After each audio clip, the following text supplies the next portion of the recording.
Hey, this is C&D channel. I'm Chris. This is MMA for you. I'm going to be doing my post-fight analysis for UFC 184.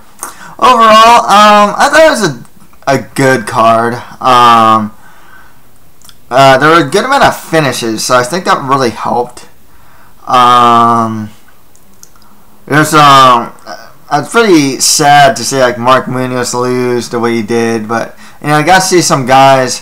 Like Ferguson really move off. Alan Jabron looked good. Ellenberger got back on the wagon. Holm made her debut. Rousey did what Rousey does. So I thought it was good, not great by any means. There wasn't actually a fight of the night. But performance of the night went to Ronda Rousey, Jake Ellenberger, Tony Ferguson, and Tim Means. My picks were pretty good, actually. Depending on how you see it, like Roman Salazar versus Yamamoto went to no contest. So if you want to see it as 10 bouts, I got 9 out of 10. If not, that would be 9 out of 11. One thing to note was Rousey's finish was the fastest finish in the UFC championship fight at a UFC is the fastest finish in a UFC championship fight. Let's get started. Ronda Rousey defeated Kat Zingano by armbar. It's 14 minutes this first round. I've been reading reports that it's closer to 13, but it's like 12 something, or 12 and 12 seconds. 12:38 or something like that in the first round. Huge mistake from Zingano here. Goes for a flying knee. Starts grappling with the far superior grappler in Ronda Rousey. And the far superior scrambler too. I mean, you're not going to out-scramble Ronda Rousey. It's not going to happen. She's shown to be one of the strongest scramblers. Hell, I'd even go so far as like in MMA, but like definitely in the women's division. And like I said, what's funny with Ronda Rousey fights is no matter how short they are, it's always won by very superior technique.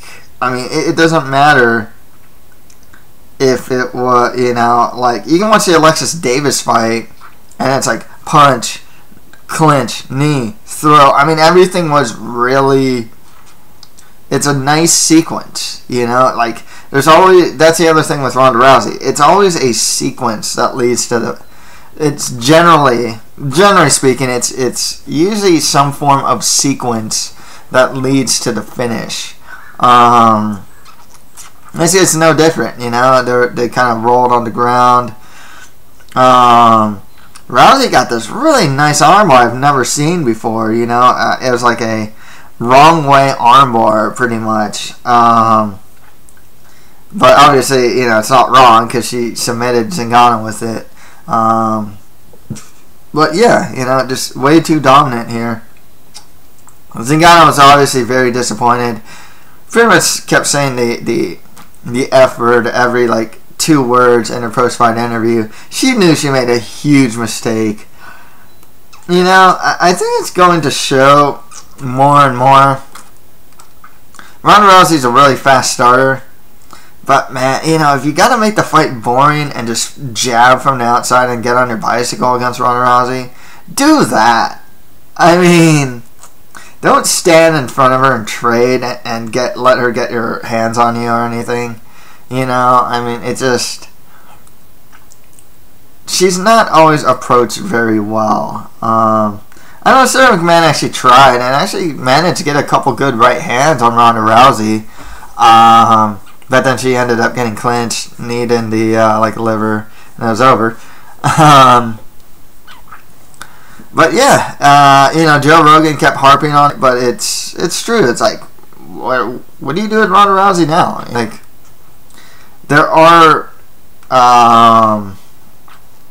there are some new challengers there, like Holly Holm and Betch Correia.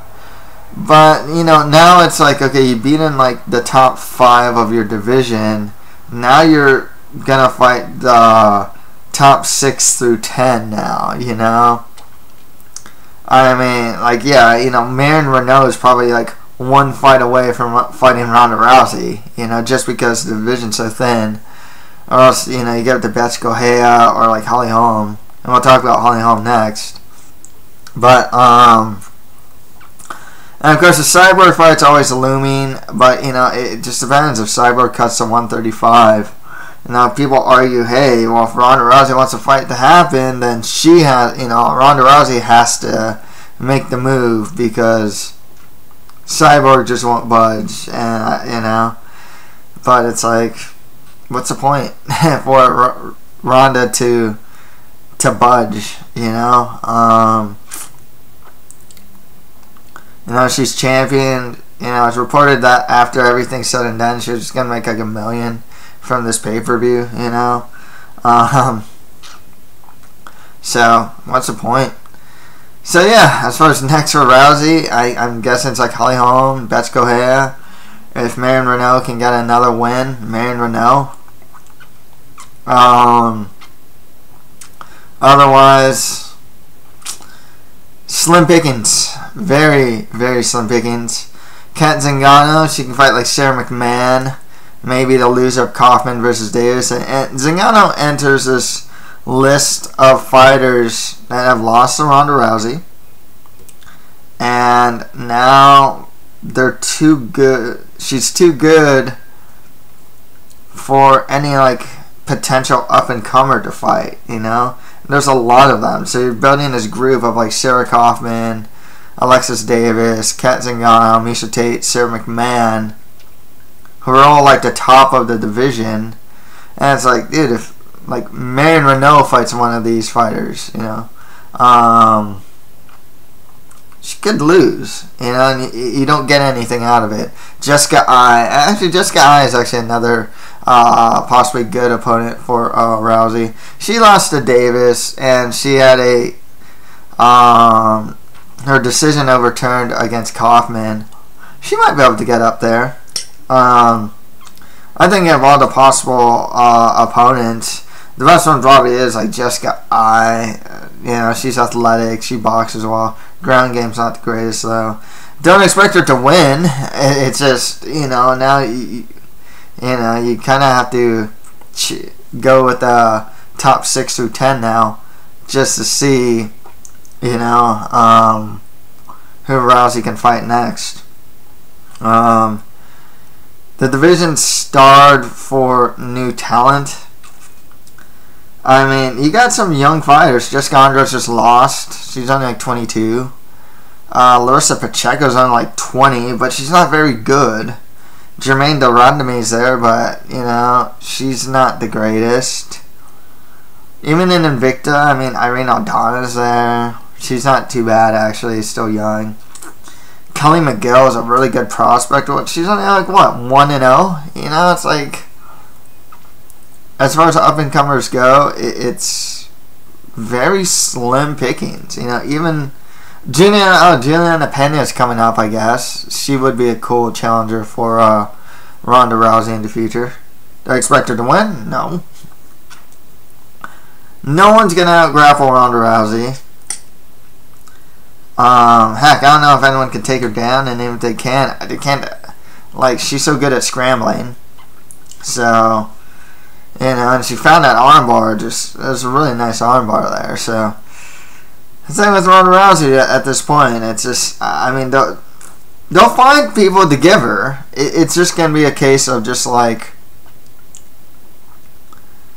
a lot of fighters, you know, you got a dominant champion, and a lot of guys just don't seem like threats, you know, to the champion, you know, at all, you know.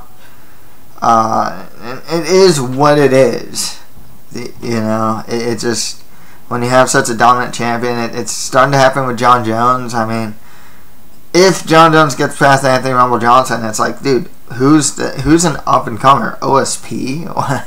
Like, are we going with OSP versus like John Jones now? I mean, like, Anderson had that problem for a long time. GSP had that problem for a long time, you know.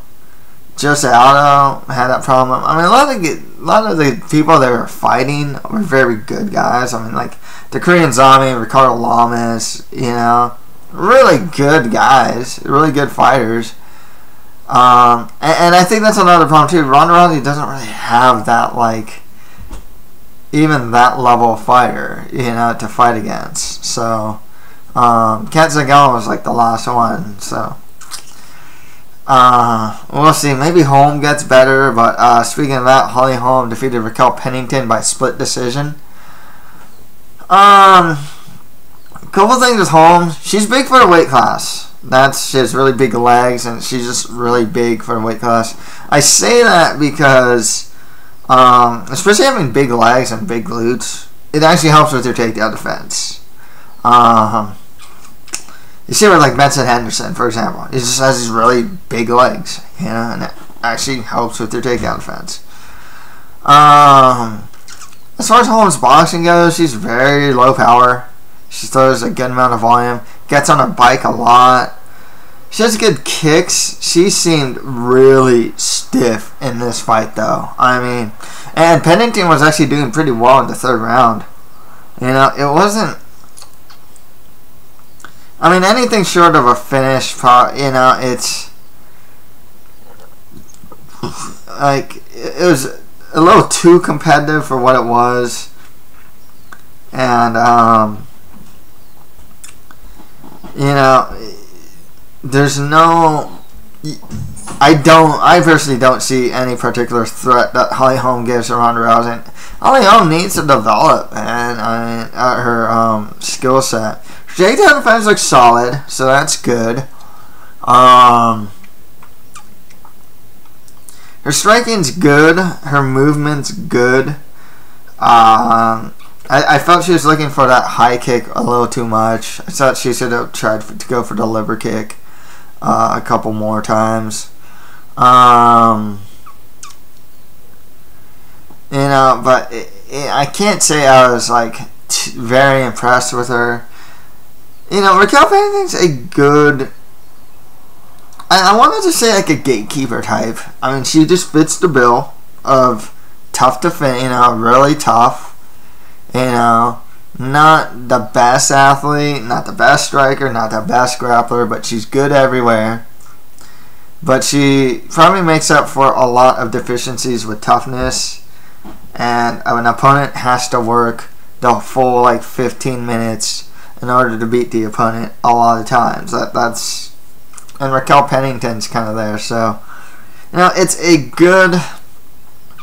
It's not. Raquel Pennington was. I kind of knew going into that Raquel Pennington would not be a good showcase opponent for Holly Holm, just because Raquel Pennington's really hard to finish. She's just really tough. But yeah, it's just I can't say I was ever really impressed with Holm. I'd put Holm in a #1 contender bout. I wouldn't give her a title shot. I'd give her like Jessica Ai or Betch Correia next. #1 contender bout. Pennington, she gets more lower on the card, like gets the loser of Pacheco versus Durandamy, or the loser of Pena versus Dudova or something like that, So just more fighters around that level. Pennington's ceiling to me, I mean, the division's really thin, but like she looks like she's gonna be just like more of a gatekeeper type. She's missing. She's missing the athleticism. Doesn't really have the crazy athleticism, and while she's good everywhere, she's not great at any one thing of MMA. Next round is that Jake Ellenberger defeated Josh Koscheck by north-south choke in the second round. Oh man, that choke caused Koscheck to foam at the mouth. Good submission actually from Ellenberger. He's not known for submission prowess, so good looking out there from Ellenberger.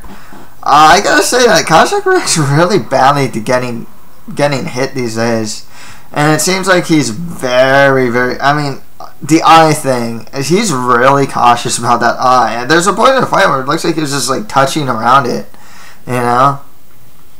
I don't know what Kajik wants to do at this point. I don't think he can handle that very top of the division anymore.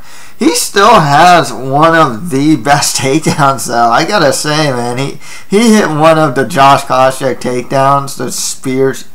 It's like a spear tackle takedown. It is just, dude, more fighters should do takedowns like Josh Koscheck. Because one thing I like about Koscheck, a lot of fighters, what they do is they'll drive into the cage and then work from there. Koscheck completes his takedown before he hits the cage. The best takedowns are always the ones that are done in the center of the cage. Not the one in MMA these days. Fighters are training to defend takedowns against the cage. That is just like mandatory now. So it's getting so much harder to do that. And GSP was like really good. Like you watch like the Thiago Alves fight or just any fight of just completing takedowns in the center of the cage. Pretty much just what I mean center. It's not like the very center, but just like anywhere that's not against the cage. Really, like as far as the opponent not having his back touching the cage. You saw Benson Henderson hit a really nice takedown on Brandon Thatch. I think led to the choke. It was in the center of the cage. Once again, the best takedowns are in the center of the cage. Josh Koscheck he might not react well to getting hit. His chin might be deteriorating. He might only have a right hand. But man, he still has a really good takedown, I gotta say. But nonetheless, Jake Ellenberger still showed some really good takedown defense. Despite he still hits hard. Got a really nice choke. Started standing, actually. Got like what's the ninja choke. And it just transitioned to like north-south. So that was good. Ellenberger needed this win. He looked good. Relatively good. You know, he's a guy that definitely needs to get his confidence back. This is a good win. You know, he got a bonus for it too. So, you know, let's put him back up there. You know, let's get him like a Rick Story, maybe the winner of Ryan LaFleur versus Damian Maia. I know Safadine's coming off a loss, but heck, I wouldn't mind seeing Safadine versus Ellenberger. With Koscheck, I mean, you know what? If they want to put him, keep him fighting, they can. He has name value. You know, he's Koscheck. You know, people know him. But like, they can use him to bring up other guys. I mean, that's kind of what he's been doing. He's had a pretty tough schedule. He's fought like Johnny Hendricks, Tyron Woodley, Jake Ellenberger. I mean, all like kind of like the young guys, you know. So he's been having you know, some pretty tough opposition. You know, but I'd like to see him just fight like some mid-tier guy that he can just beat, you know, take down and beat up, you know, if he decides to keep fighting. If not, you know, he's one guy that might want to consider retiring. He's not the only guy in this card that should consider that. I thought he actually didn't look half bad, to be perfectly honest with you. Next fight after that, Alan Jabban defeated Richard Walsh by knockout in the first round. And that was a good elbow from Jabban. I really liked how he kind of swung. You know, he was in the it wasn't really the single collar tie because you know, it was an. Was it the single collar tie? And then he pivoted, you know, and then he moved, hit an elbow, finished against the cage. That was a good stoppage, you know. I mean, I know that Walsh got back to his feet, but I thought that was a fun stoppage. Javon's an interesting case of a guy that's still a prospect, but he is getting closer to his mid-30s in a division where guys are still pretty fast, too. You know, still improving. You know, he's got some solid takedown defense. He's actually not too bad on the ground. And his stand-up solid. You know, he's got some good Muay Thai, and he's a resilient guy, you know. Richard Walsh, he's a guy that's actually coming out of Ultimate Fighter. I didn't think much of him. I think he's somewhere of solid but not spectacular. I think he's got a good Muay Thai game, a really good pressure striking game. If you want to just give him some lower level guy, I think he can get some wins in the UFC. I don't think he's that bad, actually. I think he's still in his mid-20s as well. Definitely a guy that you can actually keep around. He's actually not. At the very least, he'd be an action fighter. And with Jaban, just some mid-tier guys. He's a solid fighter. Still, I think a prospect. If you want to give him some of the workhorses of the division, like, I know George Sullivan fights Kenny Robertson. If you want to give him one of those guys, you can do that, or like a Court McGee, or I know Claudio Enrique Silva fights Nordine Taleb. Like the winner of that fight or something like that. Claudio Silva is hard to fight, and you can never look good against that guy.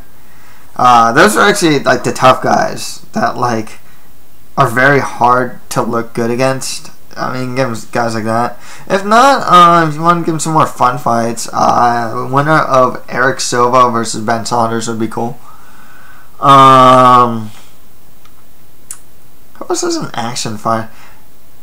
Lawrence Larkin. Hey, Lawrence Larkin, Alan Jaban. That'd be pretty cool too, actually. Okay, and on the final fight of the main card, Tony Ferguson defeated Gleison Tebow by rear naked choke in the first round. Strong performance from Ferguson, I keep bringing this up with lightweight, but it holds true. We're seeing the new crop of lightweights coming up now, and they're creeping into the top 10. Miles Jury was there, Edson Barboza, Michael Johnson, and those two fought each other. L.I. Quinto's coming up into that range. Masvidal's kind of there. He's on the fringe. Same with Bobby Green.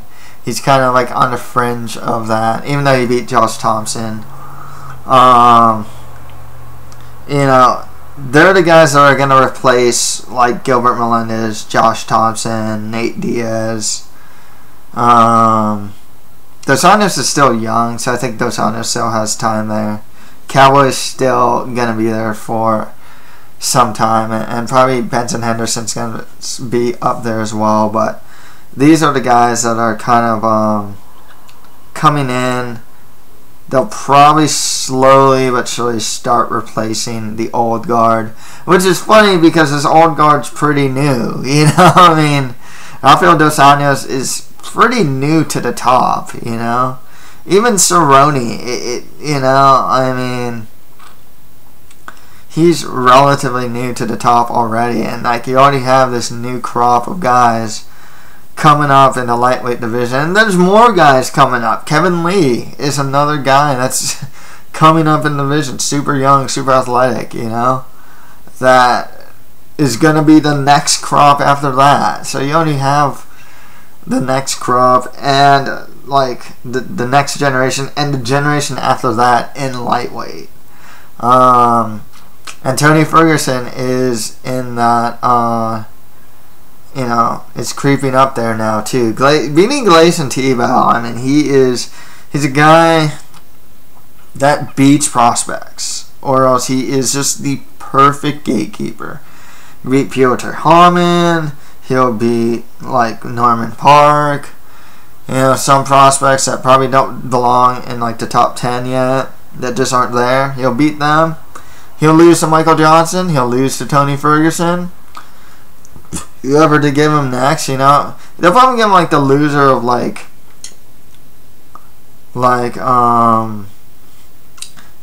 maybe they go Tebow versus Rusam Hamilov, another prospect, or the loser of Mitch Clark versus Michael Chiesa or something like that. That's Tebow's role, and he's perfect at it. I liked what I saw for Ferguson. He beat up Ferguson on feet. Ferguson has a really good lead hook. It's one of his best weapons. He follows that up though. He fights in combination to like. He does have a really good front choke series. The fact that he got a rear naked choke on Jake Gleason T-Bow is very telling as well, because T-Bow is a legit Brazilian Jiu-Jitsu black belt, you know. But yeah, with Ferguson, you know, he's got to fight that like top tier now, you know, the winner of Iaquinta versus Masvidal. Adriano Martins actually kind of he can fight Adriano Martins, but it's kind of like a lateral move because Martins is coming off the win over Rusam Habilov. Who else? You can go with a rematch between Michael Johnson and Tony Ferguson. I wouldn't really want to see that. I want to see Ferguson get some more of these top guys, though, you know. I know Cerrone's fighting Nurmagomedov. Josh Thompson's out of his fight against Gilbert Burns. Oh, Eddie Alvarez is fighting Gilbert Melendez. Maybe the winner of that gets Tony Ferguson. That's pretty high up there, but you know, that's actually a pretty cool fight. But yeah, I think Ferguson, maybe the winner of Iaquinta versus Masvidal, maybe even Adriano Martins would be something appropriate for him. Okay, under the prelims, Ron Canero defeated Mark Munoz by rear naked choke in the first round. Terrible refereeing job here, man. How does the refereeing standing right in front of Munoz, looking at his face, not tell that he's out? Terrible refereeing there. Terrible performance from Mark Munoz, man. Gosh, man. What was he going for? Like a takedown, and then he failed on the takedown and just got his back taken and choked out? He just looked bad, man. I mean, Ron Carnero's solid, but not spectacular. But, and he's relatively, I mean, the guy is like, fought mainly in welterweight, you know?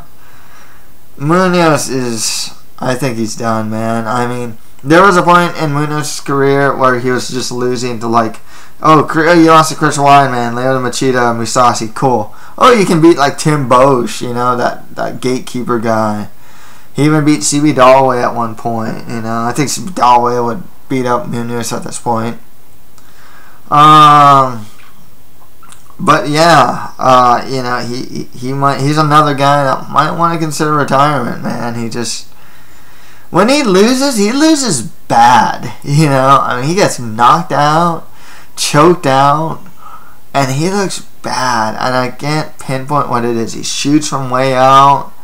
He's not the greatest striker, but he does have power. Once he does get the fight to the ground, his ground and pound is devastating, legitimately. Chin ain't so good though, man. Too bad. And I like Mark Munoz, but this is a fight that I thought he should have won, but you know, he just looked pretty bad. Ron Carnero, man, hey, you know, good for him. You know, he was gone from the UFC for 6 years or something like that.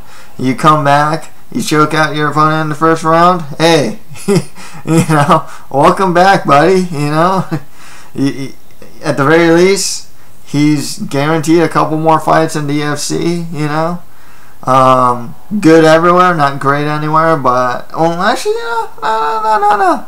He's a legit Brazilian Jiu-Jitsu black belt, even though he does get submitted. But, you know, how about this? Offensive jiu-jitsu, I'd say he's at a very high level. Everywhere else, you know, he's good, if not great, you know. Probably just more good, you know. But, hey, good for him, you know. Hard work paid off, you know. You got out of the UFC, stuck to it in the regional scene, made it back to the UFC, and you got a win, you know, over a guy with some relative name value, you know, so good for him. I mean, I don't expect much from him, but hey, you know, just goes to show what like hard work can do, you know, and stick to itness can do for you, you know. Next one, I thought Roland Salazar and Norifumi Kid Yamamoto went to no contest due to an accidental eye poke in the second round. You know, this is the second time that Big John McCarthy had to deal with a fight with eye pokes. Not this, maybe not even the second time, but this is like a second notable time. Because when he was reffing Darren Cruikshank, KJ Noon, something like this happened, and this decision making from Big John in regards to handling the situation of eye pokes isn't that great. You know, I mean, he's kind of like, oh, it's an eye poke, it just happens. Hey, can you fight, man? You know, he tries to be like kind of like your buddy instead of a referee. You know, during the situations, you know, he's always like, oh, they're fighters. They can fight. You know, he knows fighters. He can like. They're the type of guys that fight through things. So he kind of like takes a very he's not always as serious as he needs to be in regards to eye pokes, because it seems like he brings that mentality when eye pokes happen. Like with Cruikshank, he's like, no, man, he can fight, and Cruikshank's, no, I can't fight. You know, and it's like, you know, and he kind of just outed like Salazar here. Hey, can he fight, man? Or yes or no? Yes or no? I mean, no, okay. You know, it's like you kind of just. He does it in a way that seems a bit discrediting to the guy who got eye poked. You know, it's almost like you can't tough it out or something like that, or something to that nature. You know, it's just the way he handles it doesn't seem like a referee. It seems like he becomes like just like a training partner or like a coach or something, like a buddy of the guy who got eye poked or something like that. I'm probably not describing it well, but like this is the second case where I don't feel he handled a situation with a pretty big eye poke very well. And Cruikshank versus Nunes was another example of that. He just doesn't seem to handle it very well. I think I know. The mindset seems to be like they're fighters. They fight through injuries and things. Hopefully they'll fight through this or something. And he kind of has that attitude when an eye poke happens or something. It just seems that way. I don't feel that he handled the situation very well. With that said, you know, Yamamoto actually was, you know, he's on the outside, kind of pot-shotting, but doing relatively well, you know. I thought actually he was on the way to winning the fight, so good for him. That's all I can really say about the fight, though. Next fight after that, Tim Means defeated Diego Lima by TKO in the first round. Diego Lima, you know, offensively, he's a very good fighter, but defensively, he's not that great. He got knocked out by Eddie Gordon, and he got knocked out pretty bad here. It's just he's not the most defensively sound fighter, you know. He's a guy that, he seems kind of green to me, you know. I think he fought, who did he fight in his last fight? He fought Blade in his last fight, right? Guy's nickname is Blade. I forgot his whole name, but it's Blade. I'll just call him Blade because it's a Brazilian guy with the nickname of Blade. And yeah, he didn't look that great. You know, I mean, he's got a good ground game. You know, his offensive striking is not too bad, but defensively, man, he needs a lot of work. He seems to need seasoning. You know, actually, it wouldn't be the worst thing. I don't want to say to cut him because he's a good fighter, but just give him some like pretty low-level guy next. Tim Means, though, you know, strong offensive fighter. You know, he's actually coming around to like veteran status to me. Like, I don't see much of a prospect anymore. But he seems smarter in the cage. He seems more cagey, I suppose. You know, he's very, picks his shots well, you know. He's a good fighter. He's got a good chin, you know. He's real tough to finish. Terrible takedown defense, though. But, Yeah, he's more of an action fighter. He reminds me kind of Matt Brown or Condit in the sense of just like he's very offense oriented Muay Thai. That's like Tim Means' game. With that said, just more mid-level guys of the division for him. I remember he lost like Magny. He'll beat like Hernani Perpetuo or like Diego Lima and like other, Marshall Alexander.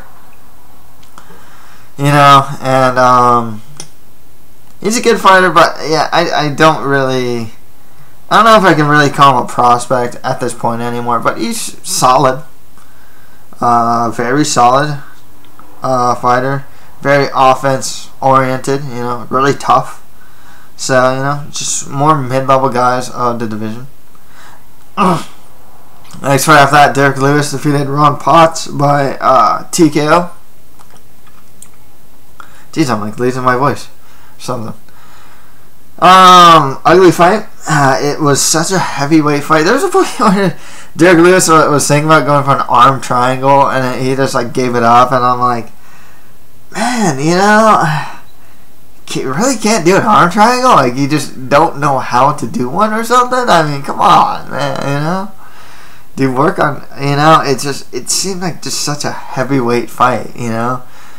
Potts actually managed to get Lewis down, but he couldn't really hold him down sometimes. It's just one of those things. Lewis has some monstrous power. He's still developing, but it's just he hits stupid hard. But like, I wouldn't say he is extremely unrefined everywhere.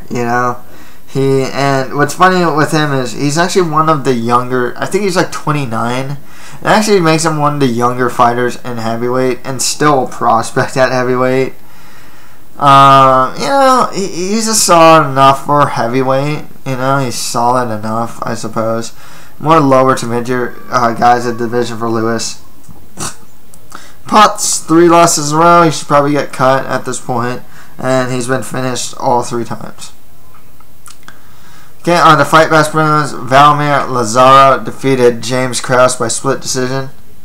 I liked Lazaro's takedown defense and his counter wrestling. The few times he did get taken down, he just got back to his feet, and he showed some pretty solid takedown defense. I actually thought in the stand-up he had some really good success with a double jab. Just picked the shots. It was actually a pretty fun fight. It was they went a good pace. They there weren't too many lulls. They kept going at it. Krause, he got his shots in, but Valmir I thought was just I know the stats actually said that it was something like Krause got more shots, but I can't help but feel that Lazaro just got a lot more of the cleaner punches on Krause. There's like 2 losses in a row for Krause now. It's one thing to lose to Masvidal, but then he lost to Lazaro. Krause is a good fighter, but there's still holes in his defense and stand-up. He's not the greatest wrestler, but he is a good grappler. Once it does hit the ground, he's really good there. He's still young, but he's been around for a while, so it's really hard to call Krause a prospect at this point. But I guess they should keep him and just give him more lower to mid-tier guys. With Lazaro, he kind of needed this win. He didn't look that great against James Vick. James Vick is so underrated, man. That guy is like one of the most underrated fighters out there, With that said, I liked a good amount of what I saw from Lazaro here. It was solid. Really good takedown defense, though. I really liked what I saw there. Still has some cardio issues, He doesn't seem to have the best cardio. But, solid win. Just more lower mid-level guys for the division for him. And finally, Marshall Fulton defeated Alexander Torres by split decision. Real reckless fight, man. I mean, this was... If it wasn't fun, at least it was like a fun brawler, reckless brawl type fight in a sense. because these guys don't really have much defense, and their striking technique is still relatively poor. But they at least tried to make it a fun fight. So, but it was very low-level stuff. Torres would be better off. I mean, the first thing that Torres does is like run into a punch. I mean, that is just some really low-level stuff there. You know?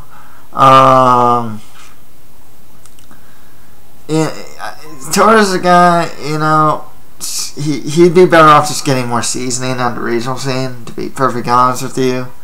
His record's not very great, and, you know, it's just, this level, it doesn't, you know, I mean, yeah, you can fight some other Ultimate Fighter Latin America guys or whatnot, but, I mean, that's like the extent of who he can really fight. Same with Fulton, to be perfectly honest with you, though. I mean, he got him win, so he stays.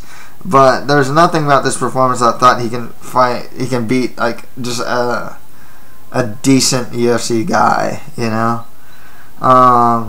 It was fun though, in the sense that shot, you know, they both got clean shots on each other and whatnot. But it's pretty sloppy on a technical level.